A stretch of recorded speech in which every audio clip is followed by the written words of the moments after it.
আসসালামু আলাইকুম। আশা করি সবাই ভালো আছেন। আমার পরিচয় আমি এখন নতুন করে দিলাম না, কারণ আপনারা সবাই আমাকে চিনেন। আজকে আমি আপনাদের সামনে উপস্থিত হয়েছি কিভাবে বিভাগীয় পরীক্ষা প্রথম পত্র প্রিপারেশন নেওয়া যায় সে সম্পর্কে বলার জন্য, এবং কিভাবে সহজভাবে সেগুলো পড়া যায়, কিভাবে সহজভাবে এগুলো আয়ত্ত করা যায়। কারণ এই জিনিসগুলো আমি যতই সহজ করে নোট দিই না কেন, তারপরেও মনে হচ্ছে যেন নোটগুলো এখনও বোধগম্য হচ্ছে না। তো আপনাদের এগুলো সহজ কিভাবে এই নোটগুলো সহজে আয়ত্ত করা যায় সেই জন্য আমি আজকে থেকে বলবো। আর আমি অনেকদিন ধরে নোট দিয়ে আসতেছি আপনাদেরকে, প্রায় 2 থেকে আড়াই মাস ধরে দিয়ে আসতেছি। আপনারা কিছু কিছু হলেও নোট অলরেডি পড়েছেন। আমার ধারণা আপনাদের অনেকেই পড়েছেন, কিন্তু কিছু কিছু ডাক্তার আছেন যারা এখনো পড়া শুরু করেননি। তো তাদের জন্যই মূলত আজকে আমার এই লাইভে আসাটা। কিভাবে তাড়াতাড়ি পড়া যাবে, কিভাবে সহজভাবে শুরু করতে হবে, কোথা থেকে শুরু করতে হবে, কিভাবে শুরু করব, এবং কতদিন লাগতে পারে সম্ভাব্য এটা শেষ করার জন্য। তো আসেন শুরু করি প্রথমেই, যে কিভাবে পড়ব। এটা আমি আপনাদের বেশি সময় নেব না, সর্বোচ্চ 20 মিনিট সময় নেব। 20 মিনিটের মধ্যে আপনাদের কাছে সামান্য একটা জিস্ট এবং 2-3টা টপিক সম্বন্ধে আলোচনা করবো, সেই টপিকসগুলো কীভাবে সহজভাবে পড়া যায়। তো প্রথমে আসুন আমরা বইয়ের কোথা থেকে বা নোটের কোথা থেকে শুরু করব। দেখেন, আমি আমার বই বলেন বা নোট বলেন, যেখানেই বলেন না কেন, আমি যে প্রথমেই দিয়ে দিয়েছি কিভাবে বিভিন্ন বিধি, আইন, বিধি, প্রবিধির এগুলোর নাম এবং সাল সহ। দেখেন, যেমন ভবিষ্যৎ তহবিল আইন, হঠাৎ করে একটা প্রশ্ন আসলো ভবিষ্যৎ তহবিল আইন নিয়ে, কিন্তু আপনার দেখা যাবে সালটার কথা মনে পড়তেছে না, কারণ অনেকগুলো সাল আছে, প্রায় 20-25টার মতো সাল আছে, এতগুলো সাল মনে থাকে না। এই জন্য প্রথমেই এই টপিকসটা দিয়েছি আমি। এরকম করে টপিকস আছে বিধি, আইন, বিধি, প্রবিধি, এগুলো সম্পর্কে। আপনার এরকম পৃষ্ঠা আছে টোটাল 5টি। আপনি যদি এই 5টি পৃষ্ঠা খুব মনোযোগ দিয়ে পড়েন, আমি জানি এগুলো পড়তে খুব সহজ হবে না, কারণ এই বিধি মনে রাখা, বিধি নাম্বার 1 কি, বিধি নাম্বার 2 কি, এরকম প্রতিটা বিধি মনে রাখা কিন্তু খুব একটা সহজ কাজ না, খুব কঠিন কাজ। কিন্তু আপনি যদি একটু মনোযোগ দেন এবং টানা 4-5 দিন, আমি জানি 5টা পেজ পড়তে আপনাকে 3 দিন সময় দিলাম, আপনি 3 দিনে 5টা পেজ পড়তে পারবেন না? মেডিকেলে কত টার্ম, কত কঠিন কঠিন টার্ম আমরা পড়ে ফেলেছি একদিনে, তাহলে এই 5টা পেজ পড়তে গেলে আপনাকে খুব বেশি সময় লাগবে? বেশি সময় লাগবে না। তো আপনার প্রথম কাজ হচ্ছে এই 5 পেজ একদম টানা মুখস্থ করে ফেলা। কোনো দিকে তাকাবেন না। আপনি মনে করবেন আপনার বই শেষ, 5 পেজ পড়া হলো মানে আপনার বইয়ের অনেকটা অংশ শেষ হয়ে গেছে। এজন্য আপনি 5 পেজ টানা পড়ে ফেলেন।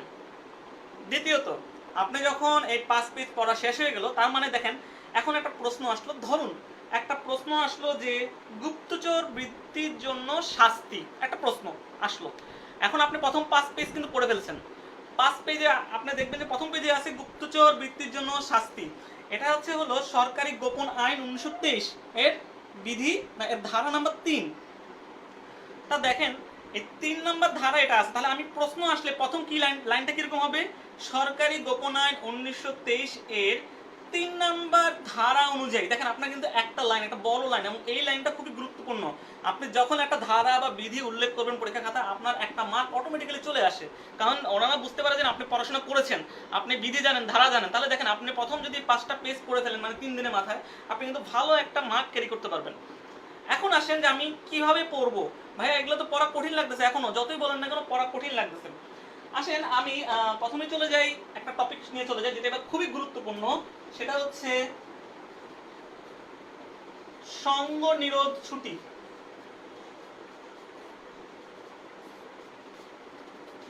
আপনি অনেকগুলো টপিকস আছে, আমি সঙ্গ নিরোধ ছুটি নিয়ে আপনাদের বলতেছি, কারণ এই টপিক দিয়ে আমি আপনাদের বুঝাবো যে কিভাবে পড়তে হবে।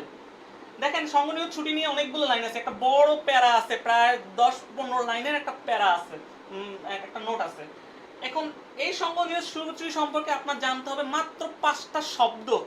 আপনি যদি 5টা শব্দ মনে রাখতে পারেন, তাহলে পুরো সঙ্গ নিরোধ ছুটি আপনার মনে থাকবে। কিরকম? প্রথম শব্দ সংক্রামক রোগ।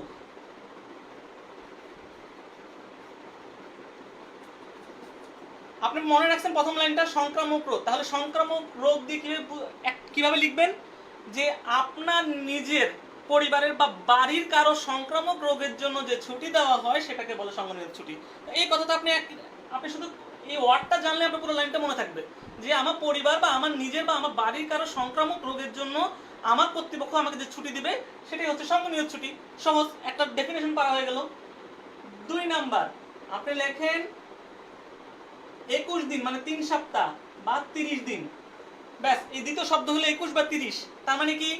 আমাকে সঙ্গ নিয়োগ ছুটি দেওয়া হবে মেডিকেল সার্টিফিকেটের ভিত্তিতে 21 দিন এবং বিশেষ অবস্থায় 30 দিন। তাহলে আপনার দ্বিতীয় লাইনটা কিন্তু পড়া হয়ে গেল। 21 দিন বা 30 দিন এটা লিখলে, মানে এটা যদি মনে রাখতে পারেন তাহলে কিন্তু আপনি দ্বিতীয় লাইনটা পারে গেলেন। তৃতীয় আসেন অফিস প্রধান, অফিস প্রধান। তাহলে সঙ্গনিরোধ ছুটি কে দিতে পারে? অফিস প্রধান দিতে। তাহলে আপনি সুন্দর করে লিখবেন, এই সঙ্গনিরোধ ছুটি প্রদান করতে পারে অফিস প্রধান। 4 নম্বর পয়েন্ট, রোগ।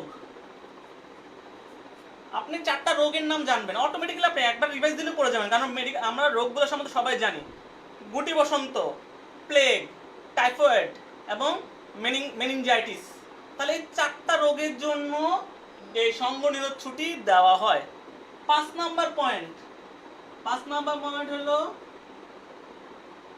কর্মকাল। এই ছুটি কর্মকাল হিসেবে গণ্য হয় না, ছুটি হিসাব থেকে বিয়োগ হয় না এবং এর জন্য নতুন কোনো কর্মচারী নিয়োগও করতে হয় না। দেখেন, আপনি জাস্ট এই 5টা ওয়ার্ড মনে রাখেন এবং প্রত্যেকটা টপিকস আপনি ওয়ার্ড দিয়ে মনে রাখতে পারবেন। এরকম 5টা লাইন ওয়ার্ড মনে রাখেন, আপনি বানিয়ে বানিয়ে লিখেন। একটা হুবহু লেখার কোনো দরকার নাই, কারণ ওনারাও জানে আপনি হুবহু লিখতে পারবেন না। আর যদি হুবহু লেখেন তার মানে আপনি নকল করেছেন। আপনি নকলও করতেছেন না, আপনি পড়েই পারবেন। দেখেন, আপনার যদি সঙ্গনিরোধ, এটা খুবই গুরুত্বপূর্ণ ব্যাপার, যেহেতু করোনা ভাইরাস সময় আমাদের পরীক্ষাটা হচ্ছে, সেহেতু এটা খুবই গুরুত্বপূর্ণ একটা টপিক, সঙ্গনিরোধ ছুটি। তাহলে দেখেন 5টা লাইন, 5টা ওয়ার্ড বললাম। দেখেন, সংক্রামক রোগ, এই রোগ আপনার ঘরের, আপনার নিজের অথবা আপনার পরিবারের অথবা আপনার বাড়ির কারো সংক্রামক রোগের জন্য যে ছুটি দেওয়া হয় সেটা সঙ্গনিরোধ ছুটি। 21 দিন বা 30 দিন মেডিকেল সার্টিফিকেটের ভিত্তিতে 21 দিন ছুটি প্রদান করা হয় এবং বিশেষ অবস্থায় সেটা 30 দিন পর্যন্ত ছুটি দেওয়া যেতে পারে, সঙ্গনিরোধ ছুটি। অফিস প্রধান, এই ছুটি শুধুমাত্র অফিস প্রধান দিতে পারেন। রোগ, 4টা রোগ, প্লেগ, গুটি বসন্ত, টাইফয়েড ফিভার এবং মেনিনজাইটিস, এই 4টা রোগের জন্য সঙ্গনিরোধ ছুটি দেওয়া হয়ে থাকে। যদিও এখন এটা সম্ভবত চেঞ্জ হবে, কিন্তু আমাদের যে বইয়ে যেভাবে দেওয়া আছে আমরা সেভাবেই আমরা লিখবো। 5 নম্বর কর্মকাল, এই ছুটি কর্মকাল হিসেবে গণ্য হবে, ছুটি হিসাব থেকে বিয়োগ হবে না এবং এর জন্য নতুন কোনো কর্মচারী নিয়োগ দেওয়ারও প্রয়োজন নেই। দেখেন কত সহজ একটা সঙ্গনিরোধ ছুটি আমরা মনে করে ফেললাম, কিন্তু যখন মুখস্থ করতে যাবেন দেখবেন অনেক কঠিন। মুখস্থ করার কোনো দরকার নেই, আপনি টপিকগুলো শুধু বুঝেন। এখন কেউ কেউ বলতে পারেন, ভাই এই জিনিসটা খুব সহজ জিনিস, আপনি আমাদের সবচেয়ে কঠিন বইয়ের সবচেয়ে কঠিন টপিকসটা বুঝান। ঠিক আছে বাপু অথবা ভাইয়া, দেখেন আমি আপনাদের এবার বইয়ের সবচেয়ে কঠিন টপিকটা পড়াবো, সবচেয়ে কঠিন, সবচেয়ে বড় এবং সবচেয়ে বেশি কমন প্রশ্ন যেটা পরীক্ষায় আসে, সেটা হচ্ছে গুরুদণ্ড প্রদানের পদ্ধতি। গুরুদণ্ড প্রদানের পদ্ধতি, এই টপিকটা সবচেয়ে বড় টপিক এই বইয়ের মধ্যে, কিন্তু চাইলে এটাকে খুবই সহজভাবে পড়া যায়। ঠিক এটার মতো করেই আমি পড়বো, এইটার মতো করে আমি জাস্ট 10টা ওয়ার্ড শিখবো, অটোমেটিক্যালি বাকি টপিকগুলো আমার মাথায় চলে আসবে, একটার পর একটা লাইন চলে আসবে। এক্সকিউজ মি, একটার পর একটা চলে আসবে। আসেন, প্রথমে আমাকে জানতে হবে গুরুদণ্ড কি কি দেওয়া হয়, লঘুদণ্ড কি কি দেওয়া হয়। এগুলো খুবই সহজ জিনিস, বইয়ে একবার দেখবেন অটোমেটিক্যালি পারবেন। আমি আপনাদেরকে এটা নিয়ে বলতেছি না। দেখেন, গুরুদণ্ড কিন্তু বড় জিনিস, আপনাকে চাকরি থেকে অপসারণ করে দিতে পারে, আপনার একদম প্রমোশনটা, আপনাকে ডিমোশন করে দিতে পারে, বেতন কমিয়ে দিতে পারে, অনেক এগুলো বড় বড় দণ্ডগুলো হলো গুরুদণ্ডে। এই গুরুদণ্ড প্রদানের জন্য পদ্ধতিটা বেশ বড়, যেমন দণ্ডটাও বড়, এটা দিতে গেলেও অনেক কিছু মেনে চলতে হবে। প্রথম আসেন 10টা পয়েন্টের কথা বলছি, আসেন 1 নম্বর পয়েন্ট। 1 নম্বর লিখলাম না, আমি জাস্ট পয়েন্ট আকারে দিলাম। প্রথম পয়েন্ট আপনি যখন পড়বেন তখন দেখবেন যে ধারা 3-এর ক খ গ ঘ উ পর্যন্ত আছে, 4টা ধারা আছে, ক খ গ ঘ উ। ধারা 3-এর ক খ গ দেওয়া হয় লঘুদণ্ডে, লঘুদণ্ড করতে হলে 3টা, ক খ গ, আর গুরুদণ্ড করতে হলে ক খ গ ঘ। এই 4টা মানে 4 ধরনের কার্যকলাপের জন্য আপনার গুরুদণ্ড দেওয়া হইতে পারে। এই জন্য যদি কোনো গুরুদণ্ডের কাজ বা কোনো কার্যধারা আগাইতে যায়, কেউ যদি মনে করে, যদি কর্তৃপক্ষ মনে করে গুরুদণ্ড আরোপ করা, যদি প্রমাণিত হয় গুরুদণ্ড দেওয়া যেতে পারে, মনে করে, জাস্ট সে মনে করলো, যে এটা যদি প্রমাণ হয় তাহলে সে হয়তো গুরুদণ্ডে দণ্ডিত হইতে পারে, তাহলে কি করবে সে একটা অভিযোগনামা, আমার লেখা খুব খারাপ হয়তো বুঝতে পারতেছেন না, তবু একটু কষ্ট করে বুঝে নেন। অভিযোগনামা সে করবে কি, একটা অভিযোগনামা রেডি করবে। এই অভিযোগনামার সাথে কি ধরনের দণ্ড হইতে পারে, তার এই কাজের জন্য কি ধরনের দণ্ড দেওয়া হইতে পারে সেটা রেডি করবে।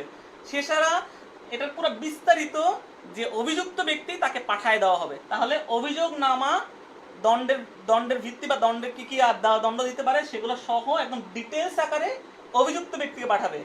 অভিযুক্ত ব্যক্তি যখন পাবে তার 10 লিখিত, সে 10 দিনের মধ্যে এর কারণ মানে প্রথম কারণ দর্শানো অনুযায়ী সে প্রথম কারণ দর্শাবে কি কারণে সে কাজটা করছে বা তার নিজের মতামত জানাবে, তার পক্ষে যুক্তি দাঁড় করাবে। তাহলে 10 দিনে অভিযোগনামা দেওয়ার 10 দিনের মধ্যে সে অবশ্যই লিখিতভাবে সে তার বক্তব্য পেশ করবে। সে যদি চায় তার শুনানিও দরকার নেই, আপনি যদি মনে না রাখতে পারেন তার শুনানিও চাইতে পারে যে আমি আমার শুনানি দরকার, আমার একদম শুনানি দরকার, সে শুনানিও করতে পারে, দরকার নেই। আপনি যদি লিখিত প্রথম কারণ দর্শানো নোটিশ মানে সে প্রথম কারণ দর্শাবে যে কি কারণে সে করছে, কারণ দর্শাবে যে কি কারণে এই ঘটনাটা ঘটছে, লিখিত দিবে। এখন এই লিখিত যে 10 দিনের জন্য দেওয়া হয়েছে, স্যার আমি 10 দিন না, আমার এটা আরো বাড়াইতে হবে, তাহলে এই ক্ষেত্রে কর্তৃপক্ষ এটাকে আরো 10 দিন বর্ধিত করতে পারে। তাহলে দেখেন প্রথম লাইন, যদি কোনো কর্তৃপক্ষ মনে করে যে তার যদি অভিযোগ প্রমাণিত হয় তাহলে তাকে গুরুদণ্ড আরোপ করতে পারে, তাহলে একটা অভিযোগনামা রেডি করবে, অভিযোগনামা রেডি করে তাকে পাঠাবে, অভিযুক্ত ব্যক্তিকে পাঠাবে, অভিযুক্ত ব্যক্তি এটা পাওয়ার 10 দিনের মধ্যে তাকে রিপ্লাই দিতে হবে। যদি আরো টাইম দিতে রিকোয়েস্ট করে তাহলে আরো 10 দিন এটাকে বর্ধিত করবেন, 10-20 দিন দেওয়া যেতে পারে। এখন মনে করেন যদি সে লিখিত দেয়, যদি লিখিত তার বক্তব্য দেয়, যদি মনে করেন সে তার লিখিত দেয় তাহলে কর্তৃপক্ষ কি করবে? কর্তৃপক্ষ যদি বিবেচনা করে যে লিখিত দেওয়ার পর দেখে যে না আসলে তার উপর কোনো দোষ নাই, সেটা শুধু শুধু ভুয়া একটা দোষ, তাহলে সে এটা নিষ্পত্তি, এটা বাদ দিতে পারে, অভিযোগ এই পুরো কার্য পদ্ধতি পুরোই বাতিল হয়ে যেতে পারে। কর্তৃপক্ষ যদি মনে করে না সে যে অভিযুক্ত ব্যক্তি সব স্বীকার করে নিচ্ছে, সব কিছু ঠিক আছে, আমরা তাকে লঘুদণ্ড দিতে পারি, তাহলে কর্তৃপক্ষ চাইলে তাকে লঘুদণ্ড দিতে পারে। অথবা যদি কর্তৃপক্ষ মনে করে লিখিত দেওয়ার পরে মনে করে যে না এটা যদি প্রমাণিত হয় তাহলে লঘুদণ্ড আরোপ করা যেতে পারে, তাহলে কর্তৃপক্ষ তাকে লঘুদণ্ড দিবে। আর যদি মনে করে না এটা গুরুদণ্ড দেওয়া যেতে পারে, তাহলে কর্তৃপক্ষ তদন্ত কর্মকর্তা অথবা তদন্ত বোর্ড তৈরি করবে। তাহলে দেখেন খুব বেশি কঠিন না, আমি একবার বলতেছি, দেখেন যদি সে লিখিত দেয়, তাহলে লিখিত দিতে বলছে 10 দিনের মধ্যে, সে লিখিত দিছে, সে যদি লিখিত দেয় তাহলে 4টা পয়েন্ট, নিষ্পত্তি, তাকে ছেড়ে দিতে হবে কারণ সে কোনো কিছু পায় নাই, হয় আইদার নিষ্পত্তি, 2 নাম্বার লঘুদণ্ড, তাকে যদি মনে করে যে সে সব স্বীকার করে নিয়েছে তার কোনো দোষ নাই, তো যাক আমরা তাকে মাফ করে দিলাম, তাকে লঘুদণ্ডে দণ্ডিত করলাম। অথবা সে যদি মনে করে 3 নাম্বার আবার লঘুদণ্ড, যদি মনে করে যে না এটা যদি প্রমাণ হয় লঘুদণ্ড পাবে সে, তাহলে লঘুদণ্ড সরাসরি লঘুদণ্ড দিয়ে দিবে। আর যদি মনে করে না এটা প্রমাণিত হলে গুরুদণ্ডে দণ্ডিত করা যেতে পারে, তাহলে সে করবে কি তদন্ত কর্মকর্তা বা তদন্ত বোর্ড গঠন করবে। তা 2টা কথা বললাম কেন, কর্মকর্তা আর বোর্ড। কর্মকর্তা মানে একজন আর বোর্ড মানে 3 জন, মনে রাখবেন কর্মকর্তা একজন মিলে কর্মকর্তা, বোর্ড মানে 3 জন মিলে, এবং এটা অবশ্যই তার লেভেলে তার পদমর্যাদার উপরে হইতে হবে, তার পদমর্যাদার নিচে কেউ এই তদন্ত বোর্ড বা কর্মকর্তার লোক হতে পারবে না। তা দেখেন কথা 2টা কথা তো মনে রাখতে পারবো আমরা ইনশাআল্লাহ। আমরা যখন শেষ থেকে আবার শুরু করব আরেকবার রিভাইজ দিব তখন দেখবেন এটা কতটা ইজি। এবার যদি লিখিত না দেয়, দ্বিতীয় কথা, যদি সে লিখিত দিল না তাহলে কি করবে? যদি সে লিখিত না দেয় তাহলে সেই আগের পয়েন্টটা, লাস্ট পয়েন্টটা করবে কি 10 দিনের মধ্যে তদন্ত কর্মকর্তা বা তদন্ত বোর্ড গঠন করবে, গঠন করে তার এটা কার্যপদ্ধতি শুরু করে দিবে। আমাদের কিন্তু এই গুরুদণ্ডের অর্ধেক মানে সবচেয়ে বড় অংশটুকু কিন্তু শেষ হয়ে গেছে, বাকি অংশটুকু রয়ে গেল। দেখেন এত খুব সহজ, যদি লিখিত দেয় 4টা দণ্ড, নাই নিষ্পত্তি, লঘুদণ্ড, লঘুদণ্ড, গুরুদণ্ড, আর যদি না দেয় তদন্ত বোর্ড গঠন করব, শেষ। এখন তদন্ত কর্মকর্তার দায়িত্ব শেষ, আপনার ওদের কাছে তদন্ত বোর্ড বা কর্মকর্তা, তদন্ত বোর্ড বা কর্মকর্তা কি করবে? 7 দিনের মধ্যে এই যে তাকে নির্দেশ দিছে যে আপনি এখন কার্যপদ্ধতি শুরু করেন, এখন যখন নির্দেশ দিবে তার 7 দিনের মধ্যে তার কাজ শুরু করতে হবে, অবশ্যই তাকে শুরু করতে হবে 7 কর্মদিবসের মধ্যে তাকে কার্যাবলী শুরু করতে হবে, এবং তার যেভাবে নিয়ম অনুসারে সে তদন্ত করবে এবং তদন্ত প্রতিবেদন দাখিল করবে, মানে তাকে তদন্ত কর্মকর্তা বা বোর্ডের একটা কাজ সেটা হচ্ছে এইটা চালায় নেওয়া, কাজটা চালায় নেওয়া। এখন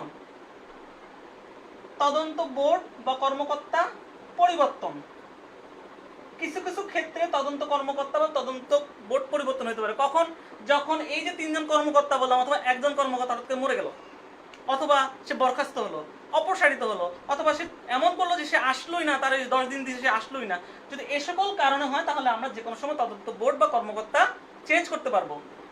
3 নাম্বার, তদন্ত বোর্ড বা কর্মকর্তা কিভাবে কাজ করবে? কাজ সে এই যে পরিবর্তন করা হলো, পরিবর্তিত তদন্ত কর্মকর্তা কর্মচারী কিভাবে কাজ করবে? সে আগেরটা যেভাবে চলতেছিল সেটার মতো করে, মানে সে আগেরটার মতো চলবে। দেখেন এই 3টা পয়েন্ট শুধুমাত্র তদন্ত কর্মকর্তা, আর 3টা পয়েন্ট ছিল অভিযুক্ত ব্যক্তি। আমরা একটু ভাগ ভাগ করে নিব, সহজ করার জন্য ভাগ ভাগ করে নিব। দেখবেন যে একবার ভাগ করে নিলে এটা কিন্তু অনেক বড় প্রশ্ন, লিখতে গেলে কিন্তু অনেক সময় লাগবে। একটু ভাগ করা হয়ে গেলে দেখবেন যে সহজে মনে থাকতেছে। দেখেন তদন্ত কর্মকর্তা বা বোর্ড, আমি আগে এই লাইনটা বলতেছি, নতুন তদন্ত কর্মকর্তা বা বোর্ড গঠন করা হলে 7 দিনের মধ্যে তাদের কাজ শুরু করতে হবে। যদি পরিবর্তন করতে চায় কখন পরিবর্তন করা যাবে? যদি কেউ মারা যায়, অথবা অপসারিত হয়, অথবা ছুটিতে ছিল, অনেকদিন কাজ করতে পারতেছিল না। এবং এই পরিবর্তন হলে তারা কিভাবে কাজ করবে? আগের কর্মকর্তারা যেভাবে কাজ করতেছিল সেভাবে সেটা কন্টিনিউশন করবে। এখন এগুলো তাদের তদন্ত সব কিছু পাঠায় দিল কার কাছে? কর্তৃপক্ষের কাছে। কর্তৃপক্ষ মনে করলো যে না, আমার সিদ্ধান্ত নিতে হলে আমার আবার পুনঃ তদন্ত দরকার। সে চাইলে এটা আবার পুনঃ তদন্ত করতে পারবে, সে চাইলে আবার নতুন করে এটা পুনঃ তদন্ত করতে পারবে, সেই অধিকার আছে। এখন মনে করেন সে একটা সিদ্ধান্ত আসলো, এবার সে একটা সিদ্ধান্ত নিল, সিদ্ধান্ত করে দেখলো যে এটাতে গুরুদণ্ড দেওয়া যেতে পারে, সম্ভাবনা আছে, এই প্রমাণিত মোটামুটি গুরুদণ্ড দেওয়া যাবে। সরি, সে সিদ্ধান্ত আসলে সেখানে কি করবে? সে তখন একটা সিদ্ধান্ত নিল, সিদ্ধান্ত নেওয়ার পর সে দ্বিতীয় কারণ দর্শানো নোটিশ প্রদান করবে। দেখেন একটা গুরুদণ্ড দিতে গেলে কিন্তু এত সহজে দেওয়া যাবে না, আবার একটা দ্বিতীয় কারণ, আবার একটা রিকোয়েস্ট করলো যে আপনি আবার কারণ দেখান, কেন করছেন, কারণ দর্শানো নোটিশ। সে দ্বিতীয় কারণ দর্শানো নোটিশ প্রদান করতে বলবে। দ্বিতীয় কারণ দর্শানো নোটিশ প্রদান করার পর যদি মনে করে যে না এটা আসলেই গুরুদণ্ড দেওয়ার যোগ্য, তখন তারা পরামর্শ করবে কার সাথে, যদি দরকার হয় কার সাথে? সরকারি কর্ম কমিশন। তাহলে কমিশনের সাথে যদি দরকার হয় কমিশনের পরামর্শ নিবে, কমিশনের পরামর্শ নিবে। যদি মনে করে যে না আমার কমিশনের পরামর্শ দরকার, তাহলে তারা কমিশনের পরামর্শ নিবে। এখন কমিশনের পরামর্শ এবং কর্তৃপক্ষের সিদ্ধান্ত অনুযায়ী একটা চূড়ান্ত সিদ্ধান্তে সে উপনীত হবে, চূড়ান্ত সিদ্ধান্তে সে উপনীত হবে যে এটা আসলে লঘুদণ্ড দেওয়া যাবে। দেখেন পয়েন্ট কিন্তু বেশি না, মাত্র 1 2 3 4 5 6 7 8 9 10, এই 11টা পয়েন্ট। এই 11টা পয়েন্ট আপনি মুখস্থ করতেছেন, আপনি কিন্তু পুরোটা সবচেয়ে বড় বইয়ের সবচেয়ে বড় প্রায় 2 পৃষ্ঠার নোট গুরুদণ্ড প্রদানের পদ্ধতি আপনার কিন্তু পড়া হয়ে গেল। আমি আরেকবার ইন জিস্ট পুরোটা একবার বলতেছি, একবার শুনেন, তাহলে দেখবেন আপনার মাথায় এটা মনে থাকবে, রিক্যাপিচুলেট হবে। যদি কর্তৃপক্ষ, বললাম যে ধারা 3-এর ক খ গ ঘ, 4টা ধারা বলছি, ক খ গ ঘ এর অনুযায়ী তদন্ত বা কার্যধারা পরিচালনা করতে যায় এবং মনে করে যে গুরুদণ্ড যদি প্রমাণিত হয় তাহলে গুরুদণ্ড দেওয়া যাবে, তাহলে সে করবে কি? একটা অভিযোগনামা তৈরি করবে। অভিযোগনামা বৃত্তান্ত এবং দণ্ডে মানে কি বলে দণ্ডের পদ্ধতি বা সবকিছু সম্বন্ধে একটা বিস্তারিত সে অভিযুক্ত ব্যক্তির কাছে পাঠাবে। অভিযুক্ত ব্যক্তি সেটা পাওয়ার 10 দিনের মধ্যে সে লিখিত দিতে হবে তাকে। সে যদি মনে করে যে না আমার এটা বৃদ্ধি করা দরকার, তাহলে আরো 10 দিন বাড়ানো যাবে, তাহলে লিখিত দেওয়ার আরো 10 দিন, মানে টোটাল 20 দিন দেওয়া যেতে পারে। এখন যদি সে লিখিত দেয় তাহলে আইদার নিষ্পত্তি করা যাবে, যদি মনে করে যে এটা কোনো দরকার নাই, এটা চালার দরকার নেই, সেটা নিষ্পত্তি করতে পারে। যদি মনে করে যে সেটা লঘুদণ্ড, সে সব স্বীকার করে না, তাহলে লঘুদণ্ডে সে যদি মনে করে দেওয়া যেতে পারে তাহলে লঘুদণ্ড দিয়ে দিবে। আর যদি মনে করে যে না প্রমাণ হলে লঘুদণ্ড দণ্ডিত হবে, তাহলে সরাসরি লঘুদণ্ড দিবে। 4 নম্বর পয়েন্ট হলো যদি মনে করে যে গুরুদণ্ড দেওয়া যেতে পারে, তাহলে সে করবে কি? একটা তদন্ত কর্মকর্তা বা তদন্ত বোর্ড গঠন করে দিবে। যদি সে লিখিত না দেয় তাহলে কি করবে? তাহলে 10 দিনের মধ্যে, 10 কর্মদিবসের মধ্যে বোর্ড গঠন করে তদন্ত কার্যক্রম শুরু করে দিবে। এখন আর কোনো দরকার নেই তার সাথে কথা বলার, সরাসরি শুরু করে দিবে, শুরু সিদ্ধান্ত দরকার নেই। এখন আসছে তদন্ত কোর্ট বোর্ড বা কর্মকর্তা কয়েকটা 3টা কথা। 1, তদন্ত বোর্ড বা কর্মকর্তা যখন নির্দেশ পাবে যে এই কাজ শুরু করতে হবে, তাহলে সে করবে কি 7 কর্মদিবসের মধ্যে তাকে অবশ্যই কাজ শুরু করতে হবে, এবং যে নিয়ম আছে নিয়ম অনুযায়ী তাকে তদন্ত কাজ পরিচালনা করতে হবে এবং একটা রিপোর্ট প্রদান করতে হবে বা রিপোর্ট প্রদান করতে হবে। এবার তদন্ত কর্মকর্তা বা বোর্ড যদি পরিবর্তন করতে চায় বা করতে হয়, সেক্ষেত্রে কখন করা যাবে? যখন কেউ যদি এই তদন্ত বোর্ড বা কর্মকর্তা কেউ যদি মারা যায়, অপসারিত হয় বা কোনো কারণে দীর্ঘ সময়ের জন্য ছুটি থাকে, সেক্ষেত্রে আমরা এটা পরিবর্তন করা যেতে পারে। যদি পরিবর্তন হয় তাহলে তারা কিভাবে কাজ করবে? তারা সে আগে যেভাবে কাজ করে এসেছিল সেই কাজের মতো ধারাবাহিকতা বজায় রেখে কাজ করতে থাকবে। শেষ। এখন যদি এদের রিপোর্ট পাইলো, রিপোর্ট পাওয়ার পর যদি কর্তৃপক্ষ মনে করে পুনঃতদন্ত দরকার, তাহলে আবার পুনঃতদন্ত করা যেতে পারে। পুনঃতদন্তের পর সে যদি একটা সিদ্ধান্ত আসে যে না এটা আসলে কি হবে, সেটা সিদ্ধান্ত নিতে পারবে, এবং সিদ্ধান্ত যদি হয় গুরুদণ্ডিত হবে, তাহলে দ্বিতীয় কারণ দর্শানোর নোটিশ সেই কর্মকর্তাকে পাঠানো যেতে পারে। কারণ এই প্রথম পাঠিয়েছিলাম, এটা হলো প্রথম কারণ দর্শানোর নোটিশ, এটা হচ্ছে দ্বিতীয় কারণ দর্শানোর নোটিশ। দ্বিতীয় কারণ দর্শানোর নোটিশ পাঠাবে। এখন দ্বিতীয় কারণ দর্শানোর নোটিশ পাওয়া যদি হয় এটা গুরুদণ্ডিত দেওয়া যেতে পারে। তাহলে যদি মনে করে যে কমিশনের সাথে পরামর্শ দরকার, তাহলে সরকারি কর্ম কমিশনের পরামর্শ নিয়ে একটা চূড়ান্ত সিদ্ধান্তে উপনীত হবে। দেখেন জিনিসটা কতটা সহজ। একবার যদি আমার কথাটা মাথায় দিয়ে মনোযোগ দিয়ে শুনেন আর এক চোখ বন্ধ করে যে চিন্তা করেন, দেখবেন যে জিনিসটা এতটাই সহজ, অথচ সবচেয়ে কঠিন জিনিস বইয়ে এই গুরুদণ্ড প্রদানের পদ্ধতি। আমার 20 মিনিট শেষ, আমি চাচ্ছিলাম আর একটা টপিক আপনাদের সাথে আলোচনা করার। আমি আচ্ছা ঠিক আছে, তবু জাস্ট 2 মিনিটের মধ্যে আমি এটা আলোচনা করব। সেটা হচ্ছে নাগরিক সনদ। Just 1 minute. নাগরিক সনদ বা সিটিজেন চার্টার, এই জিনিসটা সম্বন্ধে কেন আমি এই জিনিসটা সম্বন্ধে আপনাকে বলতেছি, কারণ জাস্ট 2 মিনিট নেব, বেশি নিব না আপনাদের, কারণ আমি জানি আপনারা সবাই ব্যস্ত, তারপর আপনাদেরকে সময়টা দিচ্ছি। নাগরিক সনদ এর ডেফিনেশনটা মনে হতে পারে খুব কঠিন, আসলে খুব কঠিন না।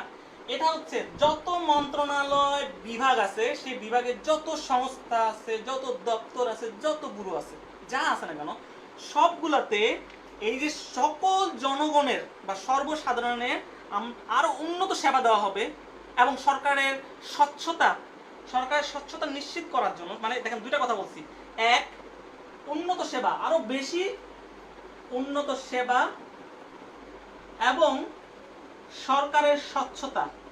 আপনার মনে রাখতে হবে কি, দেখেন আপনি এই জন্য প্রতিটা টপিক্সের আপনার বইয়ের সাথে সাথে সাইডে সাইডে এগুলো লিখে রাখবেন, তাহলে এই টপিকগুলো মানে এই প্রত্যেক যখনই করবেন যেটাই করবেন না লিখে রাখবেন। সরকারের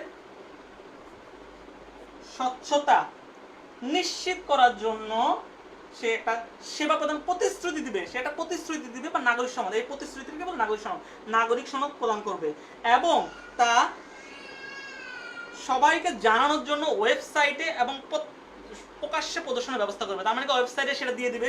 যেমন আমরা দেখেছি যে corona.gov.bd তে দেখেছি, সেখানে দেখবেন যে অনেকগুলো কথা লেখা থাকে, এরকম সরকার স্বচ্ছতা প্রকাশ করার জন্য এরকম লেখা থাকবে। অথবা সাইনবোর্ড, বিভিন্ন জায়গায় সাইনবোর্ডে কিন্তু লেখা থাকে স্কুল কথা, যে আমরা এইভাবে সেবা দিচ্ছি, এই ধরনের সেবা দিচ্ছি, আমরা মান উন্নত করতেছি। সরকার স্বচ্ছতা প্রকাশ করার জন্য যা যা দরকার সেগুলোই হলো এই নাগরিক সনদ। আমি এটা কেন আপনাদের বুঝাতে চাচ্ছি, কারণ এটা পরের পয়েন্টের জন্য। নাগরিক সনদের মৌলিক বিষয়গুলো কি কি? 6টা মৌলিক বিষয় আছে, মনে থাকে না, আমি বারবার বলি মৌলিক বিষয়গুলো। এটা হচ্ছে টোটাল 6টা। দেখেন 6টা কি কি?